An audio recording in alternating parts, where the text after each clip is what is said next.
मुझे महाप्रभु जी से क्षमा याचना करनी चाहिए और मैंने निर्णय लिया है कि मैं उसके लिए उपवास भी करूंगा। बीच चुनाव संबित पात्रा ने ऐसा क्या कह डाला कि चारों तरफ हड़कंप मच गया? आखिर बीजेपी नेता के पीछे विपक्ष हाथ धोकर क्यों पड़ गया? क्या पीएम मोदी की तारीफ में संबित पात्रा ने बयान देकर मुसीबत मोल ले ली है? और सबसे बड़ा सवाल तो ये कि अब अपने इस बयान के बाद संबित पात्रा ने 3 दिन तक उपवास रखने का ऐलान क्यों किया?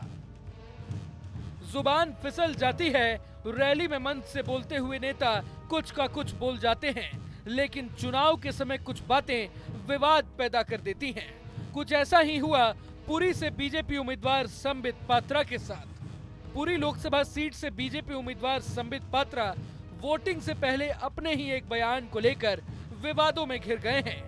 20 मई को प्रधानमंत्री मोदी ने पात्रा के पक्ष में वोट की अपील करते हुए पुरी में रोड शो किया था, लेकिन शाम होते होते संबित पात्रा सोशल मीडिया पर लोगों के निशाने पर आ गए।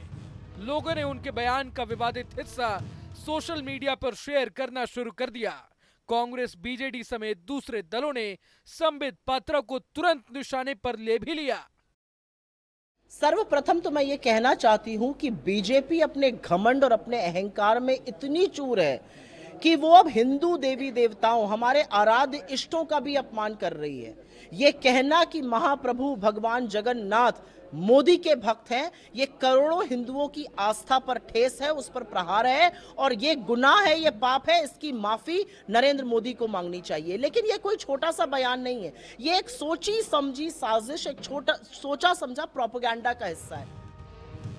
ओडिशा के मुख्यमंत्री नवीन पटनायक ने तो बीजेपी से भगवान जगन्नाथ को राजनीति में न खींचने की अपील की। साथ ही पटनायक ने सोशल मीडिया पर एक पोस्ट में उड़िया अस्मिता को ठेस पहुंचाने के लिए पात्रा को जमकर सुनाया। दरअसल संबित पात्रा तब विवाद में आ गए जब उन्होंने भगवान जगन्नाथ को पीएम मोदी का भक्त बता डाला। हालांकि बाद में खुद पात्रा ने सफाई देते हुए कहा कि उनकी जुबान फिसल गई थी। बीजेपी उम्मीदवार ने स्पष्ट किया कि वास्तव में वो कहना चाहते थे कि प्रधानमंत्री मोदी भगवान जगन्नाथ के परम भक्त हैं।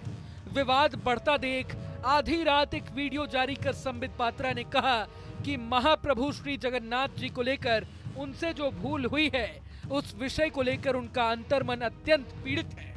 यही नहीं, पात्रा ने कहा कि वो महाप्रभु श्री जगन्नाथ जी के चरणों में शीश झुकाकर क्षमा याचना करते हैं और अपने इस भूल सुधार और पश्चाताप के लिए अगले 3 दिन तक उपवास भी रखेंगे। देखिए, आज मेरा एक स्टेटमेंट कंट्रोवर्शियल हुआ है। पहले तो मैं अपने गले के लिए क्षमा मांगता हूं, गला बैठा हुआ है। आज माननीय प्रधानमंत्री नरेंद्र मोदी जी का पुरी में भव्य रोड शो था। रोड शो जब समाप्त हुआ, सफल भी हुआ, उसके बाद कई मीडिया चैनलों में मैंने बाइट दी। लगभग मुझे लगता है 15-16 मीडिया चैनलों में मैंने बाइट दी और हर जगह मैंने यही बताया कि माननीय प्रधानमंत्री नरेंद्र मोदी जी महाप्रभु जगन्नाथ जी के बहुत बड़े भक्त हैं।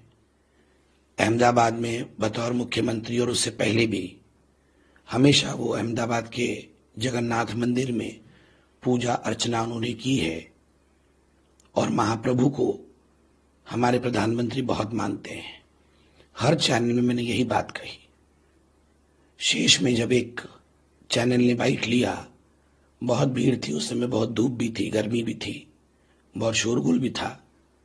अनजाने में बाइट देते समय मैंने उसका उल्टा कह दिया कि मोदी जी के भक्त महाप्रभु हैं। ऐसा कभी संभव नहीं हो सकता है।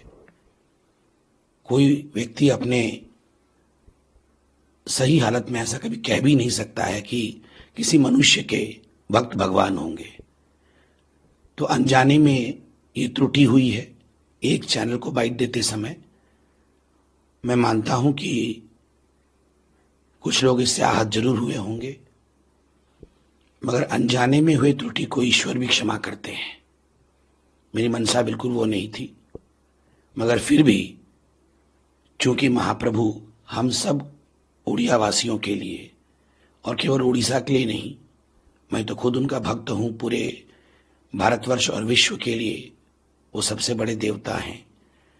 तो तो स्वाभाविक रूप से मुझे लगता है अनजाने में हुए एक स्लिप ऑफ टंग के लिए भी मुझे महाप्रभु जी से क्षमा याचना करनी चाहिए और मैंने निर्णय लिया है कि मैं उसके लिए उपवास भी करूंगा। बता दें कि ओडिशा ही नहीं पूरे देश के लोग भगवान जगन्नाथ को पूजते हैं। करोड़ों लोगों की उनमें आस्था है। चूंकि संबित पात्रा ओडिशा के पुरी से बीजेपी उम्मीदवार हैं, ऐसे में उनके इस बयान को विपक्ष ने तुरंत कैच करके बीजेपी के खिलाफ माहौल बनाने की कोशिश की है। हालांकि पात्रा के इस बयान का चुनाव में असर पड़ेगा या नहीं, ये देखना दिलचस्प होगा। अगर आपको ये वीडियो पसंद आए तो लाइक करें और चैनल को सब्सक्राइब करें। वहीं तमाम बड़ी खबरों के लिए देखते रहें न्यूज़ नेशन।